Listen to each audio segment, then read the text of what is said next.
colocar na tela aqui, quero trazer uma outra reportagem aqui. Coloca no telão para mim, por favor, a página do UOL. A gente está falando de liberdade de expressão, agora há pouquinho o ministro das Comunicações cobrou, né, liberdade de expressão em relação ao presidente Bolsonaro. Aí chama a atenção o pedido de Flávio Bolsonaro à Justiça Eleitoral para tirar do ar as reportagens do UOL. Até a Juliana Dalpiva estava falando sobre isso.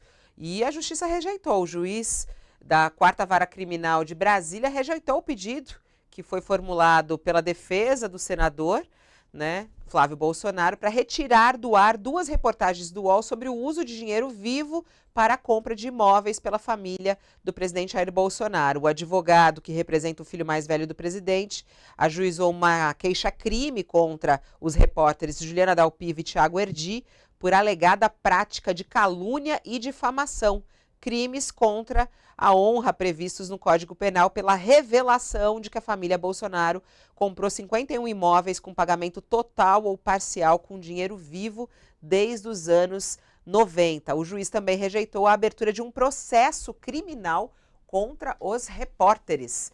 E aí eles pediram a retirada do ar das reportagens, o que foi negado pela Justiça, Josias.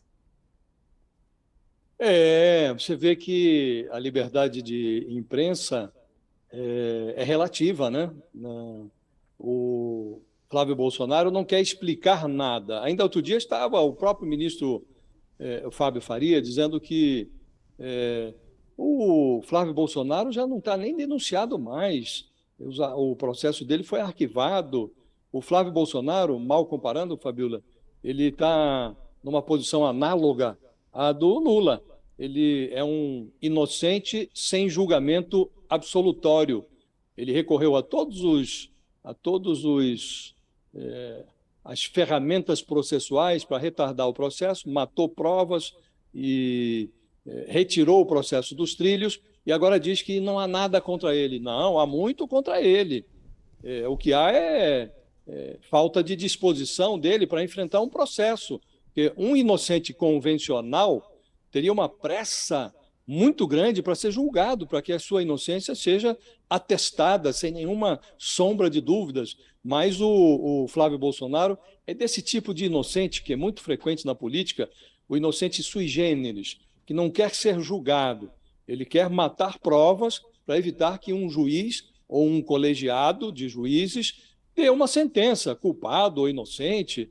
E aí ele recorreu à Justiça Federal para tentar censurar. É preciso que a gente diga a palavra que deve ser usada neste caso. Ele queria censurar o noticiário do UOL, que trata da prodigalidade com que a família Bolsonaro adquire imóveis, 51 deles em dinheiro vivo, parcial ou totalmente. Então ele queria retirar o noticiário do ar, queria censurar até as redes sociais dos repórteres que fizeram o trabalho jornalístico. Não conseguiu. O juiz Aimar Neres de Matos, da 4ª Vara Criminal de Brasília, ele demonstrou que ainda há juízes na capital federal. E ele se recusou a aceitar, primeiro, o pedido para retirar as notícias do ar, segundo, o pedido para a abertura de um processo criminal contra os jornalistas, como se agora o exercício do jornalismo fosse crime, e não o crime que é denunciado na notícia.